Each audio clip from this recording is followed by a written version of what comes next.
Body parts. They've been selling body parts. That's old, that's not new. That's why black people don't like to go to hospitals. They go to get their toes clipped, their fingernails clipped, and they wake up and their foot's gone.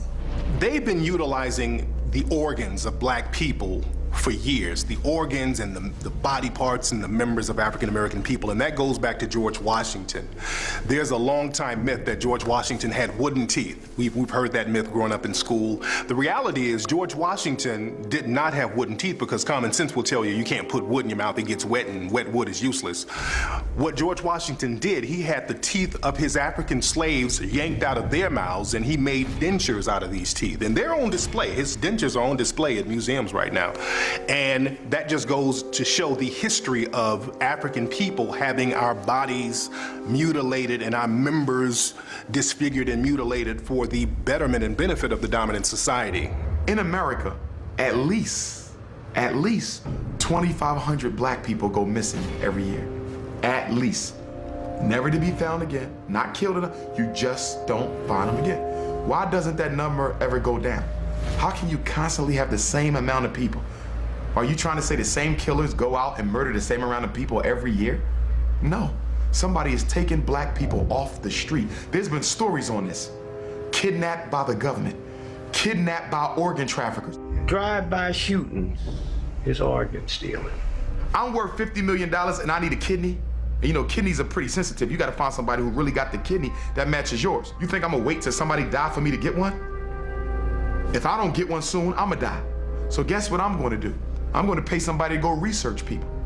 Okay, let's go look at all the black organ donors. Let's look at all the black people who got organ donor on their driver's license, which is why I'm not a friend of that. I say, if you wanna donate your organs, put it in your will. Say that if I die, this could go to my family, my relatives, my friends, or whomever. But when you put it on your license, I believe you make yourself a public target. And so what did they find? We got a guy in Los Angeles.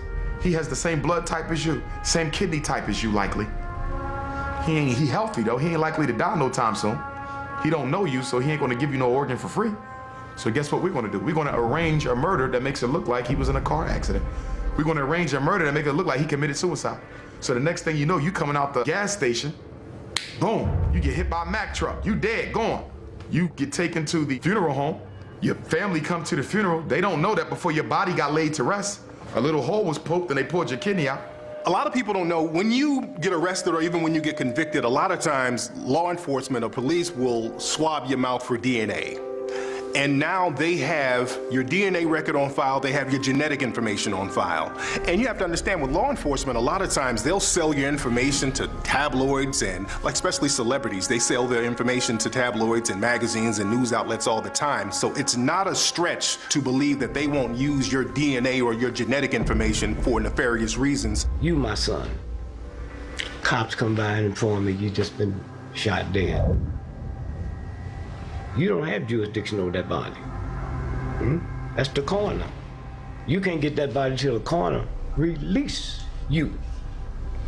So we'll get released, we go down and pick it up, and I see all these cuts and these stitches. I just thought they was doing a routine investigation, following the bed. I didn't know they took your organs. I'm under all this stress, my son is dead.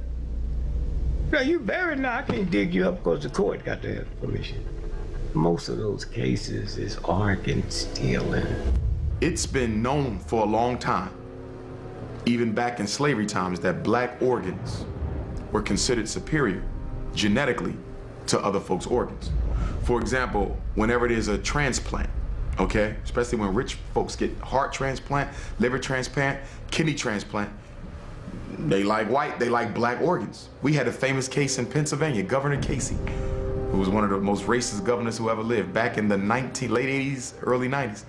He had a heart transplant. Guess whose heart they gave him? A black person's heart. Down in Georgia, there was a case of an African-American 17-year-old kid who was found mysteriously dead at school. He died in the gym, they did an autopsy and they buried him. His family, they weren't satisfied with the results because they still wanted to know what happened to their son. They had the body exhumed, found out that his organs were missing and his body was stuffed with newspapers, and people are still trying to find answers. The officials down there in Georgia, they act like they don't know what's going on. There was another case out here in California. A young African-American man was found dead in Death Valley in the desert All of his organs were missing. His liver, heart, lungs, kidneys, all gone. There's a case in the UK recently. A Somalian girl was brought over there for organ harvesting. They found out that they were going to harvest her organs and they stopped that. There was another case in Asian couples. They went over to Africa. They adopted a black girl. 2 weeks later, she was dead. So these cases of organ harvesting are just going on all over the world, and people are being real quiet about it. The Rodney King riots. The cops arrested 18,213 black folks.